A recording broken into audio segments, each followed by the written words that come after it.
27 বছরের বুড়ি মেয়েকে আমি কখনোই আমার বাড়ির বউ করব না শাওন। মায়ের কথাটি শাওনের কানে যেতেই সে ইশারা করে মাকে বলল, মা চুপ করো, ফোনের ওপাশে মায়া আছে। শাওনের মা বলল, ওই মেয়ে ফোনের ওপাশে আছে তাতে আমার কি? ওই মেয়ে জানে না যে ও বুড়ি হয়েছে? তোর পাশে দাঁড়ালে ওকে তোর মা মনে হবে। সেই মেয়ে কোন সাহসে তোর বউ হতে চাই? আবার বলছে আমাদের বুঝাতে, কি বুঝবো? শাওনের মা উচ্চস্বরে কথাগুলো বলে ওঠে। শাওন হতভম্ব হয়ে যায়। শাওনের মা পুনরায় কঠিন গলায় বলে, ওই মেয়ে ঠিক সময় বিয়ে করলে এতদিন 3-4টে বাচ্চা থাকতো, হয়তো ওর মেয়ের সাথে তোর বিয়ে হওয়ার মতো উপযুক্ত হতো।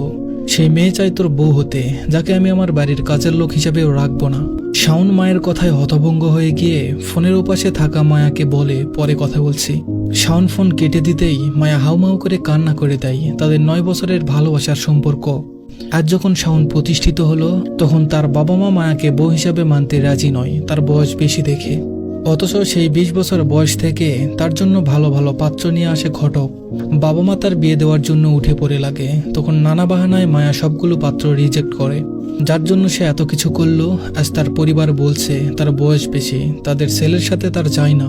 শাওনের মায়ের কথায় মায়া যতটা না কষ্ট পেয়েছে,